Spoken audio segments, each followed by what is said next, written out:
This is a summary of a talk that I gave about the primitive and the unconscious, which was part of a series on 10 ideas that make contemporary art. You can find other examples of the talks in the series on my website. Okay, so what I began by pointing out was that at first sight, the fascination of modern artists with the primitive and the unconscious seems to be the antithesis of their interest in the dynamism of the city and the machine. In this way, Delacroix's discovery of a world more ancient than Rome, when he accompanied the French colonial expedition to Algiers, equates with Millet's sacralisation of rural workers as biblical archetypes, earning their bread in the sweat of their brow. Artists characterise rural life as an unchanging constant and an extension of nature itself, and this idea became intertwined with other ideas about the greater expressiveness and authenticity of exotic art, and these had their apotheosis in Gauguin's mixing of elements of oceanic art with the folk traditions of Brittany. It can also be found in Pechstein's combination of Pacific South Seas imagery with European subject matter, and in Matisse's portrayal of the vanished Eden of the south of France and of the indigenous people of North Africa. The retreat of artists into rural artistic colonies was mirrored by their abandonment of the visible world and their representation of inner life. This can be found in the work of Van Gogh, Munch and the Expressionists, and of the De Broca and de Blaureiter groups. By the early 20th century, such preoccupations were combined with an interest in naive art and in the work of mentally disturbed painters and children. Traditionally, art historians have emphasised the work of Freud in this context, hence he has been seen as the prime influence in the surrealist rejection of the visible world and their search for an unconscious reality that would liberate them from the materialist and capitalist ideas that had led to the First World War. In fact, the interaction of ideas about the primitive and the unconscious was more complex.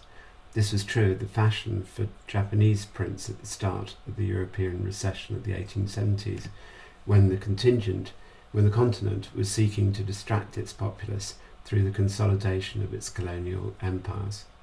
Not only did artists find themselves an alternative to Western representational traditions, but they probably recognised in their portrayal of the rapidly changing red light district of Kyoto an equivalent of the Parisian demi-monde with its nightclubs, actors and artificial light.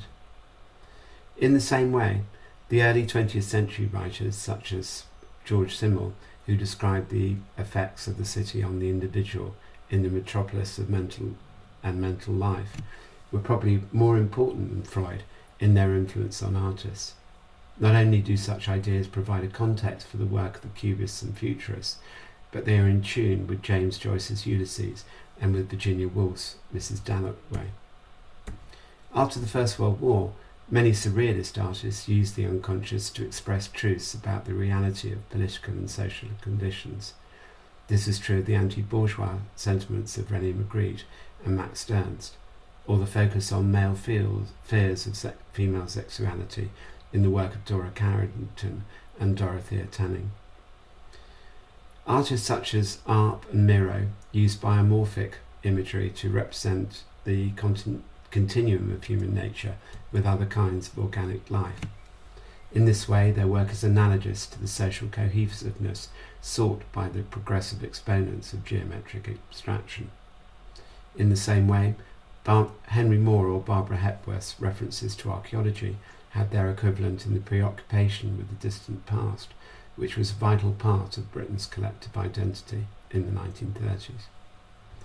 After the Second World War and the emigration of many of the surrealists to New York, Jung's ideas of the collective unconscious were again more important than those of Freud in shaping the creation of an American identity.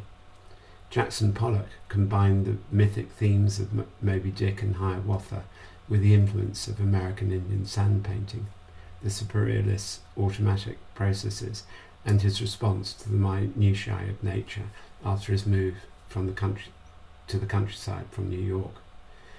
Such concerns evoke comparisons with the mythic figures of Eduardo Paolozzi and William Turnbull, the childlike drawings of Dubuffet, or the influence of Indian art on Robert Smithson's earthworks.